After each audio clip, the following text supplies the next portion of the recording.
How's everyone doing? Today I have a Blu-ray and DVD collection update with all horror pickups. And if you've seen any of these movies, definitely let me know what you think of them. And let me know which one of these is your favorite. Leave me those comments down below. First up is Mama, which I remember watching this when it first came out and thinking it didn't quite live up to the hype. I felt like there was a ton of hype around this, a ton of buzz. It has Jessica Chastain. And it's produced by Guillermo del Toro. Guillermo del Toro Presents. I feel like a lot of people just heard that name and thought he was like directing. I feel like that happens a lot with movies when there's a famous horror director who's a producer and they just automatically think he's the director. Like the movie Clown with Eli Roth, although the creator of Clown made a short and actually put online that it was directed by Eli Roth when it really wasn't. But it actually got Eli Roth's attention. And Clown is super creepy, by the way. Definitely check that movie out. Mama is actually directed by Andy Muschietti, who directed the recent It Chapter 1 and 2, which I thought were awesome horror movies and definitely scarier than the original It miniseries. Tim Curry was awesome as Pennywise back in the day, but Skarsgård as the new Pennywise, terrifying to me. I never thought the original It miniseries was scary, but I thought it had better storytelling. That's what I liked better about the original It miniseries. But the new It Chapter 1 and 2, I feel like would be terrifying if I watched it as a little kid. But so yeah, he directed Mama and he went directly to It Chapter 1 and then did It Chapter 2. So you know, that was a pretty big jump, pretty big leap for me right there. But he did a great job, and I'm looking forward to seeing what he does in the future. I think he's going to be directing Attack on Titan, a new iteration of that. So again, looking forward to seeing anything that he does after seeing It Chapter 1 and 2. And this, I remember being, you know, had some creepy moments to it, some good atmosphere and tension. But I don't know, I want to revisit this one. This was like $5, so looking forward to checking this one out again. And basically it's these two little girls who are like found in the woods, like living on their own. Supposedly they think that the parents have been killed. The uncle right there takes them in, and then Jessica Chastain is the girlfriend, and like weird creepy things start happening, and you know the kids are essentially feral. They've been living in the woods by themselves for a while, and so like all kinds of bizarre things are happening. I remember there's, you know, the climax of it being pretty interesting, and there's a bunch of special features right there. So I'm going to check this one out, give it another shot. It's been a while. I remember liking it, but not loving it. Like, there's so much hype around it. Next up is a double feature. I've never seen Mind Warp. It's Mind Warp and Brain Scan. Brain Scan I thought was a lot of fun. This is a Mill Creek double feature. I love what Mill Creek is doing. They've been, for a long time in the game, releasing some really good budget buys. Like, if sometimes double features, just tons of like multi-packs. But just the price point. And then they're doing those slip covers now, too, like the old retro VHS slip covers. Love those, but they've been crushing the game for TV series for a long time, and their packaging game, they stepped it up big time. So and then, you know, for the price point, like if you get the same release from another company out there, it's going to be triple the money. So I definitely appreciate that. Brain Scan was a fun one with Edward Furlong and Frank Langella, and I remember it was like a video game, and there was like this creature that came out of it. Trickster was the creature. But yeah, it was, I don't know. I remember there being some really creepy scenes in there. That looks super creepy. I haven't seen that in a long time, so I'm excited to check that one out.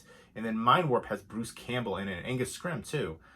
So it's a post-apocalyptic or post-Holocaust world, actually, it says, where there's one woman relies on computer fantasies to entertain herself, but there's a glitch that sends her to a far-off wasteland to deal with monsters called crawlers.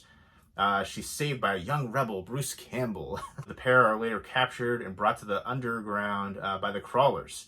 And there's an overlord there called Seer, Angus Scrimm.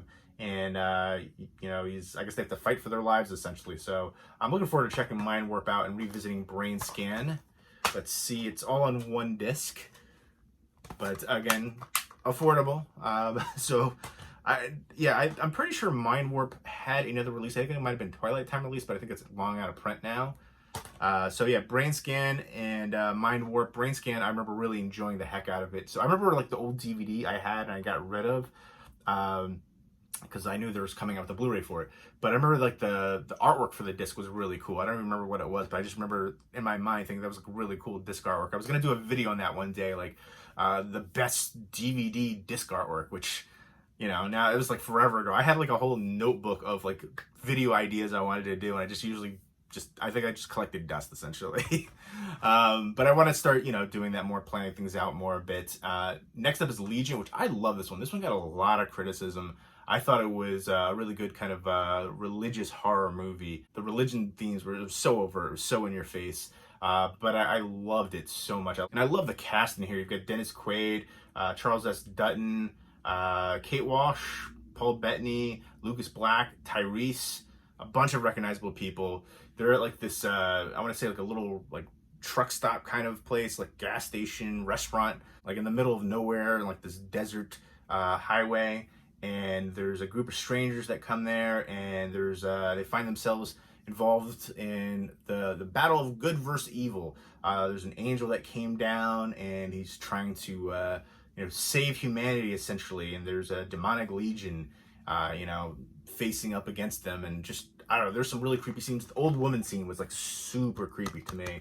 I love that. I just remember it being really tense and palpable tension. I just like the message behind it as well. I thought it was really good. One that I think was really underrated and got a lot of criticism, I think unfairly. I enjoyed the heck out of this one. So excited to revisit this one. Some good special features it looks like too. Next up is Outpost, Rise of the Spetsnaz. They keep making these Outpost movies. I really enjoyed the first one. I believe this is the third one now. And I don't think the first one had a Blu-ray release, but I think the second one did. And I wish maybe they do a box set for it. And I thought I saw this movie, and I thought it was just okay for me. It was average. I think I got this like the Dollar Tree. So Dollar Tree is actually getting some good Blu-rays now, surprisingly so. But yeah, the majority of this was shot in like an underground bunker. Some Russian soldiers were captured by Nazis, and then like they're gonna perform some experiments on them. And there's like this one, this guy right here is like hulking, brooding beast guy. Like there's a couple cool scenes in there, basically with him in it. It's like one creepy shot too of like a face, somebody in like a cell. But this guy was a really cool character. I think kind of underutilized though. But yeah, I don't know. I just wanted more from it. It was just a lot of like running around in the underground bunker, shooting people, killing people and stuff like that. But nothing really stood out from it. And then the ending too, I wanted a little bit more from that. It could have been so much better. There's, glimmers, moments of like awesomeness. There's like two scenes really that I thought were cool. But then the rest of it was kind of a chore to sit through. It says it's fast paced. At times it is. I feel like the pacing was actually inconsistent with it. But yeah, it's just they're towards the end. I do like the chase sequences. You see that all the time in any kind of like zombie or infected movie. So I don't know. That was kind of somewhat similar, but yeah, it's the same thing for the Outpost movies that we've been seeing, except not as good, more watered down. I feel like they were kind of running out of ideas. I don't know. I wanted more from it. I thought it was average at best, really a little bit low average. So I couldn't really recommend this one, but I definitely would recommend the first Outpost movie. The second one I remember being decent as well. Next up is Santa's Sleigh on DVD. Somebody should release this on Blu-ray. I could see like Scream Factory releasing this on Blu-ray and charging like $30 for it. I mean, I don't know. I'd probably buy it, honestly. It's a fun movie. I dig the heck out of it. It's cheese-tastic. I love the intro scene. Basically, Bill Goldberg is a killer Santa Claus. You thought Santa Claus was good? Nope, he's evil. The only reason that he's been in hiding essentially was because he lost a bet for it was like 1,000 years to an angel. So the bet's over and he's coming down and killing people. But the first scene was so awesome. At like the dinner table, the intro with James Caan, Chris Kattan, Rebecca Gayheart, and Fran Drescher, the nanny. I love that scene so much. Favorite part of the movie by far. But there's some awesome scenes throughout, some hilarious moments. There's a scene where he's in like a strip club, and I think he like sprays down the stripper pole before he touches. I'm not sure, something like that. But I just remember thinking like that's so like such a little detail that I just thought was funny that they threw in there. But Bill Goldberg was awesome in here. I thought this was such a fun time. It's cheesy. You have to know what you're getting yourself into. It's a horror comedy movie, but I don't know. I thought it was just a hilarious film, and definitely happy to have it in my collection. Robert Culp is the grandfather, I believe, in here too. But yeah, it was a cheese-tastic, fun Christmas horror movie that deserves a Blu-ray release. This actually has some good special features on there. And let me know what your favorite Christmas horror movie is. Give me some ones that you think are underrated as well. I feel like, Krampus came out recently. That's a great one. Christmas Horror Story was pretty decent too. But, Gremlins is like kind of like a go-to. And of course, Black Christmas, the original Bob Clark, fantastic film. It's so funny that he did, Black Christmas and then also A Christmas Story. Two great Christmas classics right there, but two opposite ends of the spectrum. And even the Black Christmas remake, Black Xmas, I thought was really good. I haven't seen the recent Black Christmas movie. I'm not talking about, when I said the one that was really good. That was the one from a few years ago, not the one from like last year. I haven't seen that one. I heard terrible things about it. But I do want to check that one out eventually. I'm not in a rush to see it. But yeah, I haven't heard good things about that one at all. But I did like the one, I want to say it was like, I don't know, at least 10 years ago, the Black Xmas remake was. So yeah, Black Christmas, a classic. Gremlins, a classic. Krampus, I think, is a new modern classic for Christmas horror. So yeah, a ton of really good ones out there, and I'd like to see more. I feel like there was like a kind of a push for Christmas horror, and there was a lot of ones out there, but not a lot of great ones. I think Krampus kind of helped push that wave. But I'd like to see more. There could be better. There could be some better ones out there. Krampus, though, for me, all-time classic now. Love the heck out of that one. If you haven't checked out Krampus, what are you doing? Check out Krampus. Again, from Michael Dougherty, who also did Trick or Treat. I'm looking forward to seeing the follow-up to that. They've been talking about that for a while, but Trick or Treat is a really good horror anthology. Sam has become, a horror icon now. And I love that character. I love the whole film, but all the different segments in there. And Paquin's was my favorite, but really great horror anthology and a great director too now for just those two films alone, Krampus and Trick or Treat, both classics. So give me your favorite outside of some of the more popular ones too. But yeah, let me know. There's a lot of great choices out there. Santa's Slate, does that get any love? Have you seen it? I feel like nobody's really seen this movie, and it deserves to be seen. It's, again, super cheese-tastic. It's not necessarily the greatest movie, but it's fun. This is definitely one that you could sit back, have a couple drinks to, or, a big bucket of popcorn, whatever your preference is right there, and just have a good time with it. You know what you're getting yourself into with it right from the front cover. It's Bill Goldberg as Santa Claus killing people. What more do you need to know? Next up are two Crocodile Attack movies from Australia. They came out the same year. I remember that in 2008.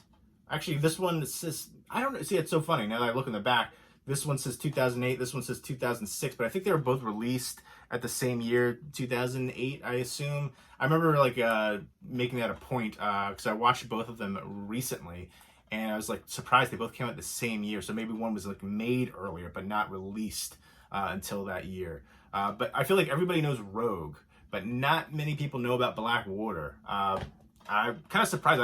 I actually prefer Blackwater over Rogue. Rogue is more fast-paced, but to me this one had more suspense. It was just something that I enjoyed a little bit more. It's a very simplistic plot. It says it's inspired by true events.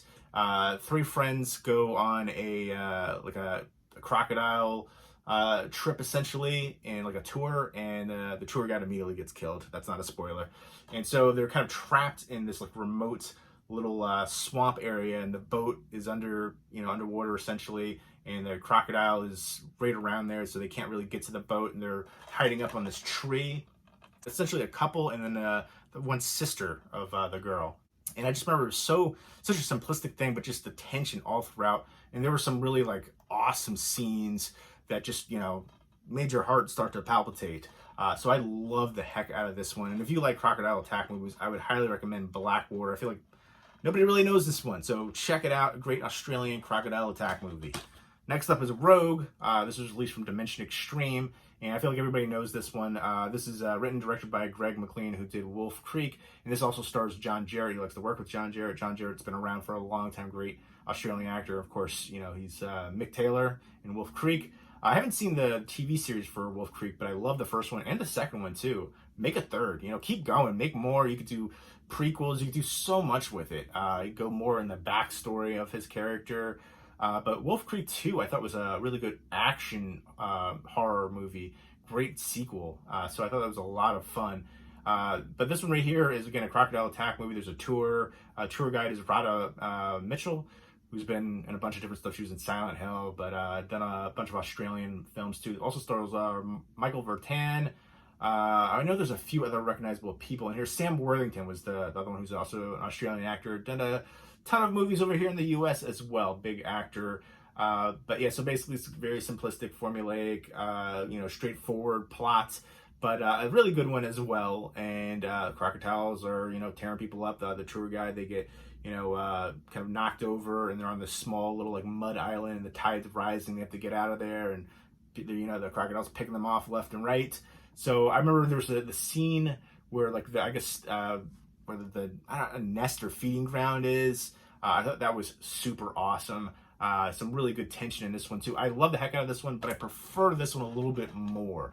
Not to say that either one is per se more realistic than the other. I don't know, but I just felt like this was more believable in the way that it happens, and them hiding up in the tree. And then this one, I don't know. It just felt like it was a little bit too manufactured, a little bit too over the top in certain aspects. But I still love the heck out of it. Just, me watching both of them together, like one after another, double feature. This actually makes for a really great double feature, by the way. But both are great crocodile attack movies. Let me know what your favorite crocodile attack or gator attack movie is if you want to go, down in Florida. Meth gators now. That should be a horror movie, meth gators. That's an actual thing that happened in Florida. People were flushing their meth and it was getting into the system of where gators were, and they were ingesting it. And that just blows my mind. Only in Florida. But so yeah, let me know what your favorite crocodile or gator attack movie is. Crawl was the one that came out recently, which I was not into that one. You have to suspend disbelief, but you can only do it so much. And there's so many ridiculous things happening in that movie over and over. People getting their, broken legs and they're running away out chasing gators. And I don't know, so many crazy things in that one. People love that one though. I don't know. I wanted more from that one. Next up is After Midnight. This is a horror anthology movie. I saw it forever ago. I haven't seen it in a long time. It stars Marg Helgenberger from CSI. And I thought she was like a radio DJ or something, but it looks like she is a telephone operator on here. But there's like a college professor, and he has his class come, and he tells them these stories. And I remember it being a decent horror anthology. Not in a top echelon, not one of my favorites, but still a good one, enjoyable. And I'm looking forward to revisiting it because I don't remember it too well. I remember there being. My favorite part was with Marg Helgenberger and like the tension there. Somebody was like calling her and kind of like playing cat and mouse kind of game with her. So I'm definitely looking forward to revisiting this one. I mean, that looks super creepy on the back. Look at that guy and that too. But definitely looking forward to checking this one out. I know this has a Blu-ray release now, but I'm going to revisit the DVD first to see if I want to upgrade it. And let me know what your favorite horror anthology is. There's a lot of great ones out there, but I feel like there's like a top echelon, and then like a middling range, and then a bunch of other ones that are just kind of terrible. But there's a lot of good ones to choose from. Especially, obviously, give me some ones besides Creepshow and Creepshow 2. Those are like after like everybody's first couple choices. So give me your favorite horror anthology outside of those two. So there you go. Those are the 8 pickups right there. Blu-ray and DVD, all horror, all the time. This is October, so I'm watching even more horror movies, but I watch horror movies all the time. It's my favorite genre by far. Let me know if you're watching any horror movies, if you have a list. I see a lot of people making lists. Let me know if you made a list, and let me know what you're watching tonight, if so, if it's a horror movie. And again, let me know if you've seen these movies, what you think of them, and let me know which one of these is your favorite as well. Leave me those comments down below, and I hope everybody's doing well. Take care.